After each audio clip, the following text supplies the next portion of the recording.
The coffee was still steaming when they set it down in front of her, and no one moved, not the 6 German nurses, not the American soldiers, because they had all been told the same thing back home, that this was how it began, with poison dressed as kindness. But then Lieutenant James Carter picked up the cup, took a slow sip, and set it back down without a word, and something cracked, not loudly, just enough. Because the next day it happened again, and the next, and by the third night, in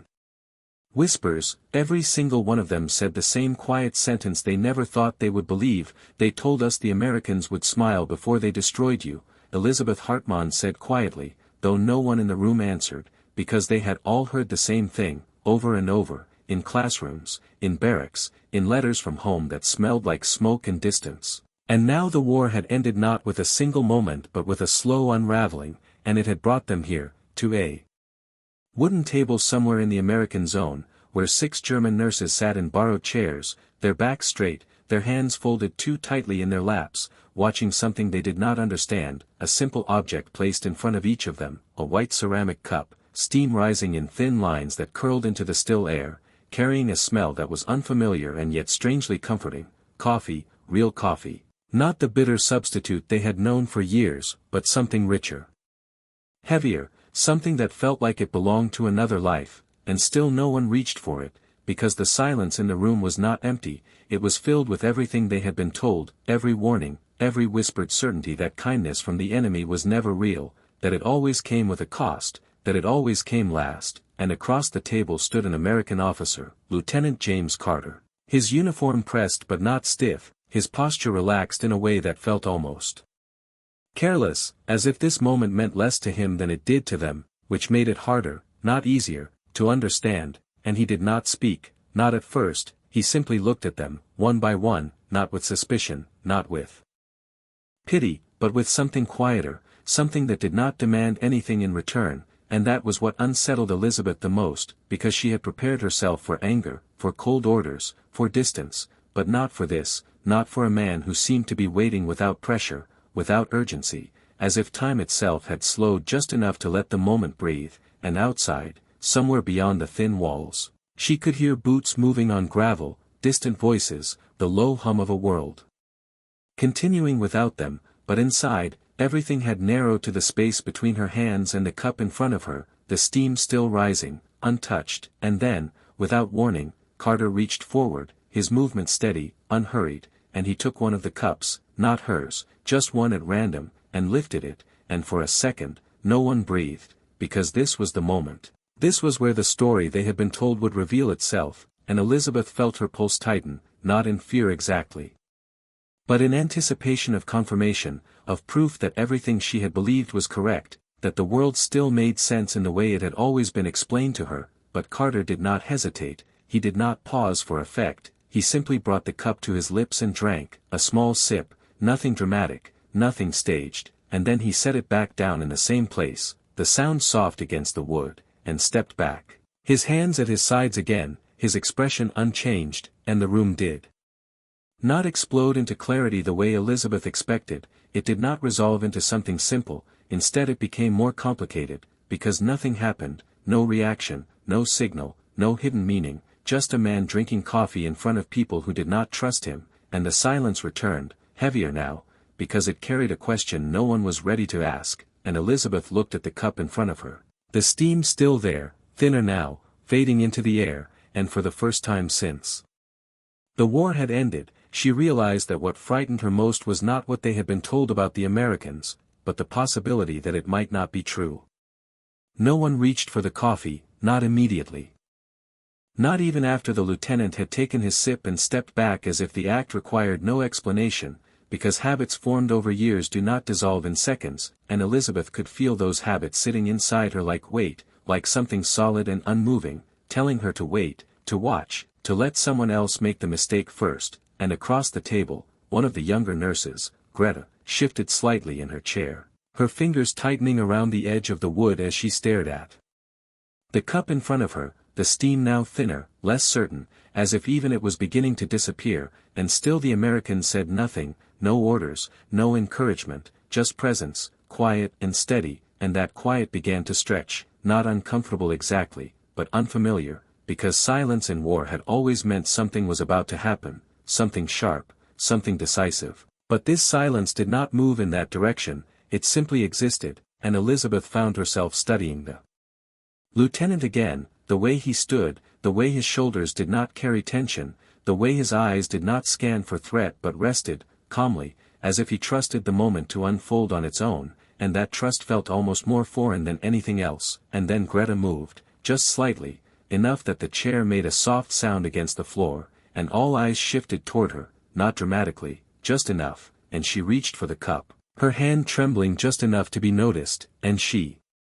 paused, the rim inches from her lips, as if there was still time to reconsider, still time to retreat back into what had always been safe, what had always been certain. But then she drank, a small sip, mirroring the lieutenant without realizing it, and for a moment nothing happened, the world did not shift, the room did not change, and Greta lowered the cup slowly, her eyes blinking as if trying to process something that did not match expectation, and Elizabeth watched her closely, waiting for a reaction, for a sign, for anything that would confirm or deny what they all believed, but Greta only exhaled, a quiet breath she seemed unaware of, and whispered, almost to herself, "It is just coffee," and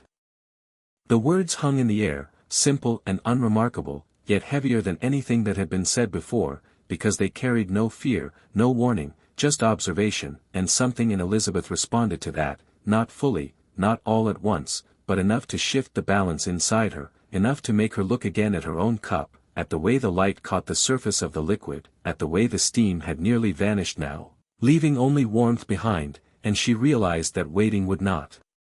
bring clarity, only delay, and so she reached forward, slower than Greta had, more deliberate, as if each inch mattered, and when her fingers touched the handle, she felt its heat, real and immediate, and she lifted it, holding it for a second longer than necessary, as if giving herself one last chance to stop, but she did not, and when she drank, the taste was unfamiliar, strong, bitter at first, then softer, something that lingered, and she swallowed, her throat tightening not from the coffee,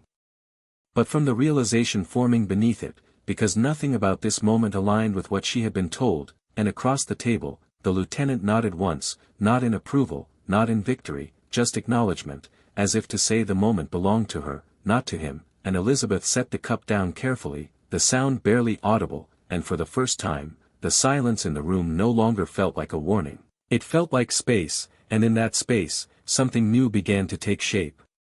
Something fragile, something uncertain, but undeniable. The next morning arrived without announcement, just light slipping through thin curtains and settling across the wooden floor, pale and quiet, as if the world outside had decided to begin again without asking permission, and Elizabeth woke before the others, not from rest but from a kind of awareness she could not name, something that had followed her from the table the night before and settled somewhere just beneath her thoughts. And for a moment she lay still, listening, expecting the familiar rhythm of tension, the need to prepare, to brace for orders or uncertainty, but what she heard instead was ordinary, footsteps in the distance, a door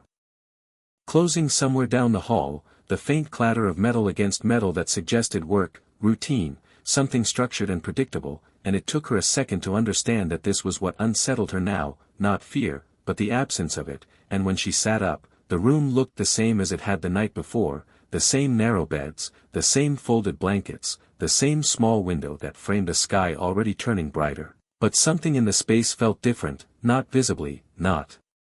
in a way she could point to, just a shift, subtle but real, and she noticed Greta across the room, already awake, sitting on the edge of her bed with her hands resting loosely in her lap, not clenched, not guarded, just still, and their eyes met briefly, and no words passed between them, but something was understood, something shared without needing to be spoken, and when they were called to breakfast, the movement was almost automatic, the line forming, the steps measured, but the tension that had once defined every motion was softer now, less rigid, as if the body had not yet decided what to do with this new kind of space, and in the mess hall, the tables were set in the same way, the same arrangement, the same quiet efficiency, and again, the Americans moved among them without urgency, without raised voices, placing trays, pouring coffee, performing tasks that seemed almost mundane, and Elizabeth found herself watching closely, not for signs of threat anymore, but for patterns, for repetition, for anything that might explain what she had begun to feel, and she noticed that the same man who had poured coffee the night before now handed bread to a German woman at the end of the table, his gesture simple, unremarkable, but consistent, and no one flinched, no one recoiled, and when he moved on, the moment passed without weight, as if it belonged to a different reality than the one they had expected, and Elizabeth sat down, the tray in front of her steady in her hands, and there it was again, the coffee, not as a test now, but as a presence, familiar in a way it had not been before, and she did not hesitate this time, not because she was certain, but because hesitation no longer felt necessary, and she lifted the cup, drank, and set it down in a single motion, her body adjusting faster than her thoughts, and around her, others did the same, not all at once, not in unison, but gradually, quietly, as if a rhythm had begun to form without instruction, and then, as she reached for the bread, she heard it, not loudly, not meant for attention, just a whisper from further down the table, one of the older nurses speaking to another, her voice low but steady, "They are not what we were told," and Elizabeth did not turn, did not react outwardly, but the words settled into the space inside her that had been shifting since the night before, and she realized that this was it, not a dramatic revelation, not a single moment of clarity, but a sentence, simple and shared, moving quietly from one person to another, not argued, not debated, just recognized, and for the first time, she understood that what they were experiencing was not confusion, it was correction, slow and undeniable. By the afternoon, the rhythm had settled into something almost unremarkable, and that was what made it impossible to ignore, because nothing about it demanded attention, yet everything about it reshaped the way Elizabeth understood the space around her, and as they were led outside for their assigned tasks, the air felt different on her skin, not lighter, not heavier, just clearer, as if the edges of things had sharpened without becoming harsh, and she noticed details she had overlooked before. The way the gravel shifted under her shoes, the distant hum of a truck engine, the sound of an American soldier laughing somewhere beyond the fence, a sound that did not carry threat or mockery, just something ordinary, something human, and it unsettled her in a way she could not easily explain, because it did not fit into any category she had been given, and beside her, Greta walked at the same pace, her posture still straight but no longer rigid, her arms moving slightly with each step. Instead of being held close to her sides, and that small change felt significant, as if the body had begun to relearn something it had forgotten, and when they reached the work area, a simple structure with open sides and long tables, the tasks were explained in clear, measured English, repeated slowly, without impatience, and Elizabeth listened carefully, not because she feared misunderstanding, but because she wanted to understand, fully, without assumption, and when she began her work, sorting medical supplies into neat rows, she noticed that the materials were handled the same way regardless of origin. German or American, there was no separation, no distinction, just function. Just purpose, and that detail stayed with her, quiet but persistent, and after some time, she became aware of someone standing nearby, not close enough to intrude, but present, and when she looked up, it was Lieutenant Carter, observing without interruption, his hands resting loosely behind his back, and for a moment, neither of them spoke, the silence between them no longer heavy, just open, and Elizabeth found herself holding his gaze longer than she would have allowed before, not as a challenge, not as defiance, but as a question she had not yet formed, and finally, she spoke, her voice steady but lower than usual, as if testing the space, "Why do you do this?" and the words felt simple as they left her, yet they carried everything she had begun to reconsider, and Carter did not answer immediately, not because he hesitated, but because he seemed to consider the question as something worth answering properly, and when he spoke, his tone was even, unforced, the same as before. "I was trained to treat patients, not enemies," and he did not elaborate, did not add justification or explanation, just the sentence, complete in its simplicity, and Elizabeth felt something settle inside her at that moment, not a resolution, not certainty, but alignment, as if the scattered pieces of observation had found a place to rest, and she nodded once, almost unconsciously, before returning her attention to the table, her hands moving with more confidence now, more purpose, and as the afternoon stretched on, she noticed the same pattern repeating in small ways, a guard adjusting a crate so it would not fall, another offering water without being asked, gestures that carried no announcement, no recognition, just consistency, and by the time the light began to shift toward evening, casting longer shadows across the ground, Elizabeth understood that what had begun as doubt had become something else entirely, something quieter, something stronger, and as they were led back inside, the words she had heard that morning returned to her, not as a surprise, but as a confirmation: "They are not what we were told," and this time, the sentence did not feel like a whisper, it felt like a truth that no longer needed to be hidden.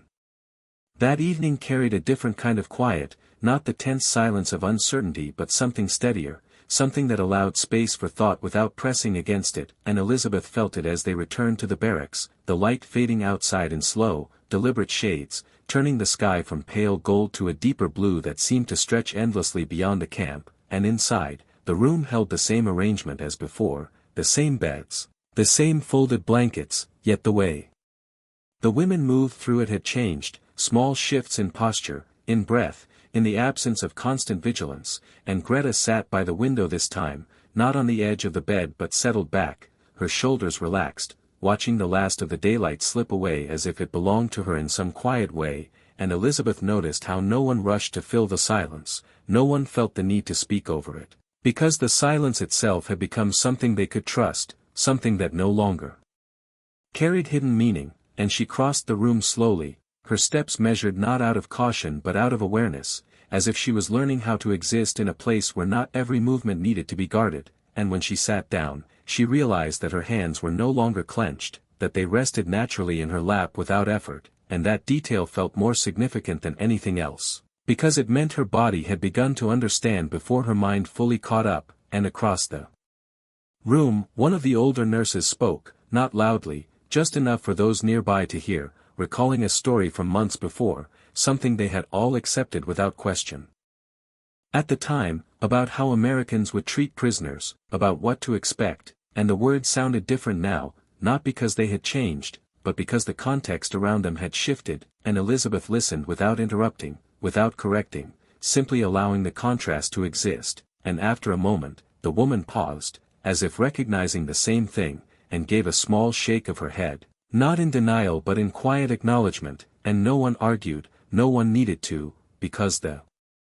evidence was no longer theoretical, it had become lived, repeated, undeniable, and Elizabeth found herself thinking back to the first cup of coffee, the hesitation, the weight of belief that had kept her still, and she compared it to now, to the way the day had unfolded, to the steady pattern of small actions that had not demanded trust but had earned it without asking. And she realized that what had changed was not just her understanding of the Americans, but her understanding of certainty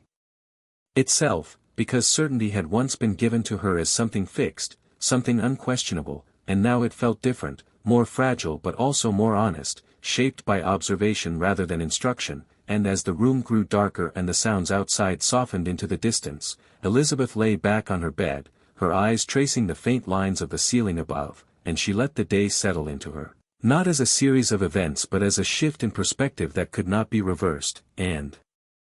in that quiet, she heard it again, not from one voice but from several, scattered across the room in low tones, the same sentence repeated without coordination, without emphasis, just shared: "They are not what we were told," and this time, Elizabeth did not simply hear it, she accepted it, not as a conclusion but as a beginning, something that would continue to unfold in ways she could not yet predict. And as she closed her eyes, the last thought that remained was not about what had been wrong before, but about what might still be waiting to be understood. The next day did not begin with doubt, and that was the first thing Elizabeth noticed, not in her thoughts, but in the way she moved, the way her feet touched the floor without hesitation, the way her breath came steady instead of measured, and as she stepped outside into the early morning air, she realized that something had shifted quietly overnight, something that no longer needed to be questioned with every step, and the camp looked the same as before, the same rows of structures, the same gravel paths, the same guards positioned at intervals. But her eyes no longer searched for signs of danger, they observed instead, taking in details that had always been there but had never been allowed to matter, the way sunlight reflected off a metal canteen, the way a soldier adjusted his sleeve before speaking to another, small human gestures that carried no weight beyond themselves, and as the group moved toward their assignments, Elizabeth found herself walking slightly ahead, not by intention, but because her body no longer held itself back. And when they reached the work area, the routine unfolded again, steady, predictable. Without pressure, and she began her tasks with a sense of clarity she had not felt before, her hands moving efficiently, her attention focused, and it was then she noticed something different, not in the actions of the Americans, but in the way the German nurses responded, the way they spoke more freely among themselves, the way their voices no longer dropped to whispers at every movement, and even the pauses between words had changed, becoming less guarded, more natural, and Elizabeth listened. As Greta spoke to another nurse about the work, her tone calm, almost conversational, and there was no fear in it, no underlying tension, just observation, and that, more than anything, confirmed what Elizabeth had begun to understand, that the change was no longer external, it had moved inward, into the way they perceived and responded, and later, as she stepped aside to organize a stack of supplies, she felt a presence again, familiar now, and when she looked up, Lieutenant Carter stood a few feet away, not watching her directly, but present in the same quiet way as before, and for a moment she considered speaking, not out of necessity, but because the silence between them no longer felt like a barrier, and this time, she did not hesitate, not because she had all the answers, but because the question itself had become simpler, and she said, softly but clearly, "We all thought the same thing," and Carter turned his head slightly, acknowledging without interruption, and she continued, her words measured, as if placing them carefully, "We were wrong," and the statement did not feel like defeat, it felt like release. And Carter held her gaze for a moment, then nodded once, not as agreement, not as correction, just recognition, and he said nothing more, because nothing more was needed, and Elizabeth returned to her work, but something inside her had settled into place, not completely, not permanently, but enough to hold, enough to carry forward, and as the day moved on, she noticed that the sentence had begun to move beyond whispers, not spoken loudly, not declared, but present in the way others acted, in the absence of fear where it had once been constant, in the quiet acceptance of a reality that no longer matched what they had been told, and by the time the sun began to lower again, casting long shadows across the ground, Elizabeth understood that the most powerful change had not come from a single moment, but from repetition, from the steady, unremarkable consistency of actions that had slowly dismantled certainty, and replaced it with something more real, something earned, and as she stood there, watching the light shift across the camp, she realized that what they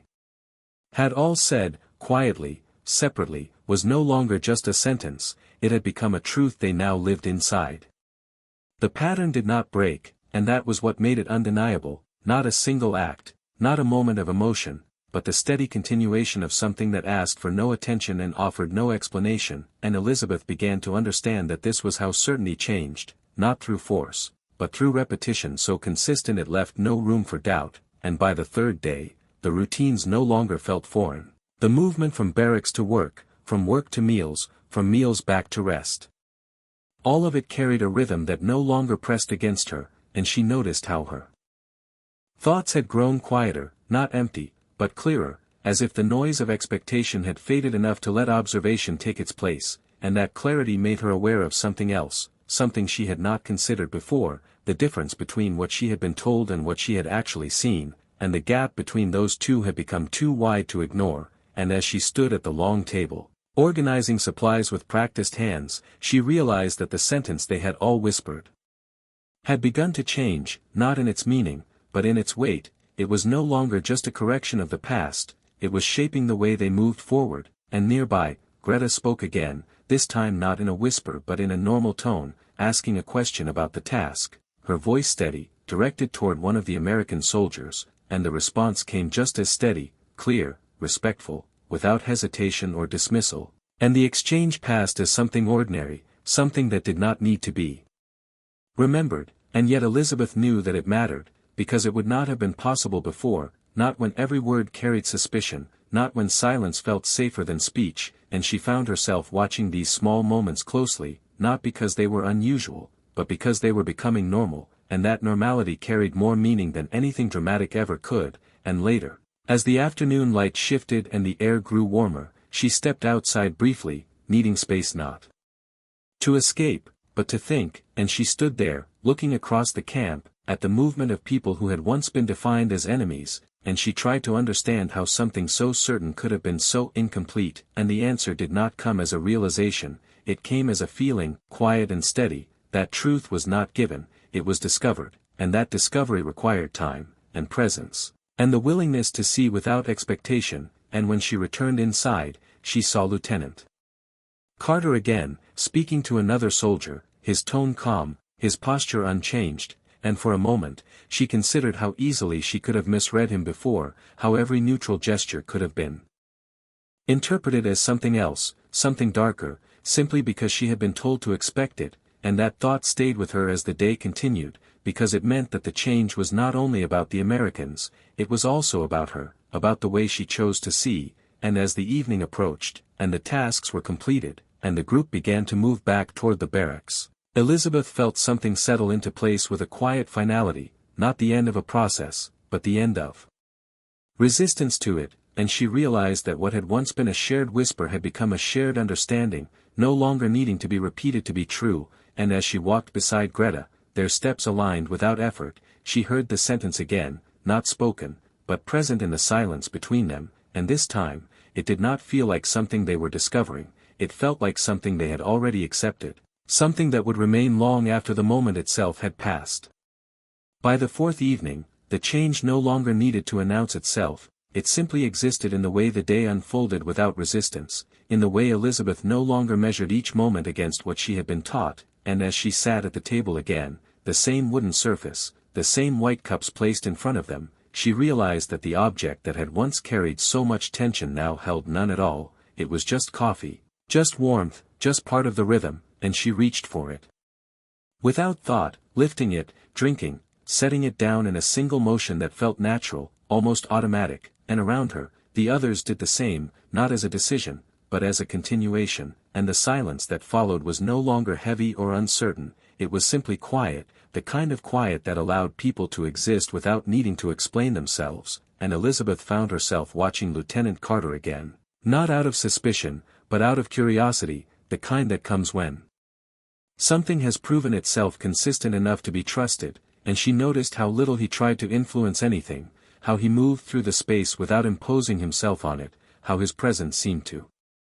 support rather than control, and that detail stayed with her, because it was not something she had expected to find, and across the table, Greta smiled faintly at something one of the others said, a small expression, brief and unguarded, and Elizabeth realized she had not seen that before, not here, not in this place, and that small moment felt larger than it should have, because it marked something deeper than comfort. It marked permission to exist without constant defense, and as the evening continued, the conversations remained low, steady, not filled with emotion or dramatic realization, just simple exchanges, observations about the day, about the work, about the routine that had begun to feel stable, and Elizabeth listened, adding little, but understanding more, and at some point, one of the nurses, older than the rest, spoke again, not to challenge or question, but to reflect. Her voice calm, almost thoughtful, we all said the same thing, and no one asked what she meant, because they already knew, and she did not repeat the sentence, she did not need to, because it had already moved through all of them, settling into place without force, and Elizabeth felt that recognition pass through her again, not as a new thought, but as a confirmation of something that had already taken root, and she looked down at her hands, resting loosely on the table, steady, unguarded, and she realized that the transformation had not come from a single act of kindness, but from the absence of contradiction, from the fact that nothing they had seen over these days had confirmed what they had been told, and that absence had been enough to undo certainty, and as the room grew quieter and the evening drew toward its end, Elizabeth understood that what they had all shared was not just a sentence, it was a moment of collective recognition. Something that had passed from one to another without being spoken aloud at first, something that had become stronger precisely because it had not been forced, and as she stood to leave the table, the sound of chairs shifting softly against the floor, she glanced once more at the cups, now empty, ordinary, and she realized that what had once been a test had become a symbol of something else entirely, not of trust given, but of trust earned, slowly, quietly, without demand, and as she walked back toward the barracks, the evening air cool against her skin, she carried that understanding with her, not as something fragile, but as something steady, something that no longer needed to be questioned, and for the first time since everything had changed, she felt that the truth they had discovered was not temporary, it was something that would remain, even beyond this place, even beyond this moment.